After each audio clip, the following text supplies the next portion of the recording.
Praja Shanti party అధ్యక్షుడు KA Paul మరోసారి hot topic అయ్యారు. చాలా రోజులు మీడియా ముందుకొచ్చిన ఆయన రిపబ్లిక్ డే సందర్భంగా ప్రత్యేక వీడియో విడుదల చేశారు. రిపబ్లిక్ డే సందర్భంగా దేశ ప్రజలను ఉద్దేశించి మాట్లాడారు.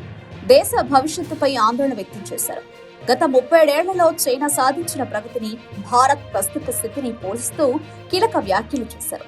మతపరమైన రాజకీయాలు పక్కన పెట్టి దేశాన్ని నెంబర్ 1 స్థానంలో నిలబెట్టడానికి అందరూ కృషి చేయాలని పాల్ పిలుపునిచ్చారు. పనిలో పనిగా AP deputy CM Pawan Kalyan కు సైతం కీలక సూచనలు చేశారు. తమ్ముడు పవన్ అంటూ సంబోధిస్తూ కేఏ పాల్ చేసిన కామెంట్స్ ఇప్పుడు వైరల్ అవుతున్నాయి. ఇటీవల పవన్ కళ్యాణ్ సనాతన ధర్మ పరిరక్షణ అంటూ వ్యాఖ్యలు చేసిన సంగతి తెలిసిందే. సనాతన ధర్మ పరిరక్షణ కోసం బలమైన వ్యవస్థ అవసరమని ఆయన అభిప్రాయపడుతున్నారు. దక్షిణాది రాష్ట్రాల్లో ప్రముఖ ఆలయాలను సందర్శిస్తున్నారు. మరోవైపు ఉత్తరాది రాష్ట్రాల్లో ఆలయాల పర్యటన కూడా చేస్తున్నారు. అయితే చాలా రోజులకు మీడియా ముందుకొచ్చారు కేఏ పాల్.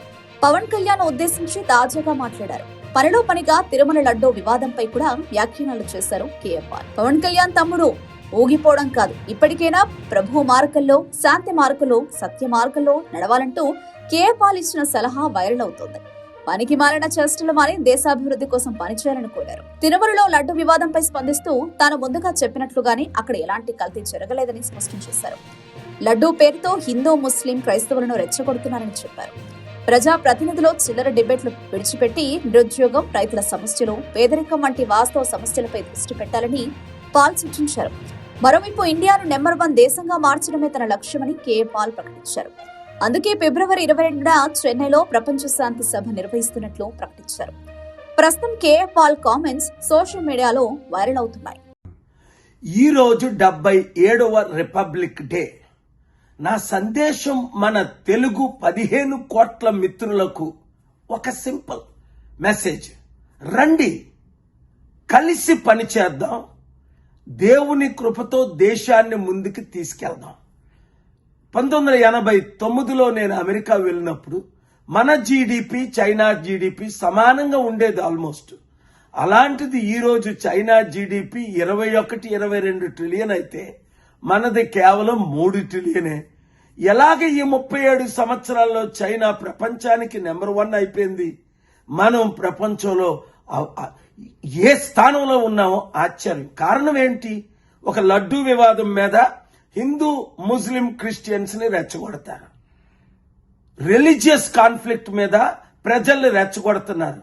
ప్రజా సమస్యలను పరిష్కరించుకుంటా నిరుద్యోగులకు ఉద్యోగాలు ఇవ్వాలంటే, రైతులను ఆదుకోవాలంటే, ప్రతి ఒక్కరిని కుల మతాలకు అతీతంగా కలిసి ఉండాలంటే, ప్రపంచ శాంతి కొరకు మనం ప్రయాణం చెయ్యాలి అంటే, ప్రపంచ శాంతి కొరకు మనం ప్రపంచాన్ని నడిపించాలి అంటే, కులాలకు మతాలకు అతీతంగా ఈ చిల్లర డిబేట్లు విడిచిపెట్టి, యుద్ధాలను విడిచిపెట్టి, చూసారా ఇప్పుడు సుప్రీంకోర్టు ఏమన్నది?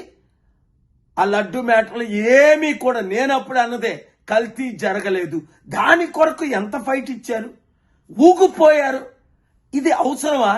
నేను చెప్తున్నాను పవన్ కళ్యాణ్, తమ్ముడు ఇప్పుడైనా నువ్వు ప్రభు మార్గంలో ఉన్నాడు, శాంతి మార్గంలో ఉన్నాడు, దేశ మార్గంలో ఉన్నాడు, సత్య మార్గంలో ఉన్నాడు. హిందూ, ముస్లిం, క్రిస్టియన్స్, బుద్ధిస్ట్, జైన్ జూన్ 21 నేను ఎలాగ ఢిల్లీలో 7 రిలీజియస్ లీడర్స్ తో మీటింగ్ పెట్టాను. అలాంటి మీటింగ్లు అటెండ్ అవ్వు. ఇలాంటి పనికిమాలిన మాటలు, చేష్టలు మానేశాయి. ప్రతి ముఖ్యమంత్రికి, ప్రతి ఎంపీ, ఎమ్మెల్యేలకి నేను ఇచ్చే సలహా, ఇండియా సర్వనాశనం అయిపోతుంది, ఎకానమీ సర్వనాశనం అయిపోతుంది, జ్యుడిషియరీ ఇన్ఫ్లుయెన్స్ అయిపోతుంది. ఎక్కడికి వెళ్తున్నాం? మీడియా భయపడుతున్నారు సత్యాన్ని రిపోర్ట్ చేయడానికి. కనుక ఈ రిపబ్లిక్ డే నేను ఇచ్చిన మెసేజ్ ఏంటంటే రండి. అందుకే ఫిబ్రవరి 22న ఆదివారం చెన్నై, మద్రాసులో YMCA నందనం గ్రౌండ్స్ లో ప్రపంచ శాంతి సభ పెడుతున్నాను. హిందువులు వస్తున్నారు, ముస్లింస్ వస్తున్నారు, క్రిస్టియన్స్ వస్తున్నారు, అన్ని కులాల మతాల ప్రజలు వస్తున్నారు. రండి, కలిసి పనిచేద్దాం, దేశాన్ని ముందుకు తీసుకెళ్దాం, అభివృద్ధి చేద్దాం.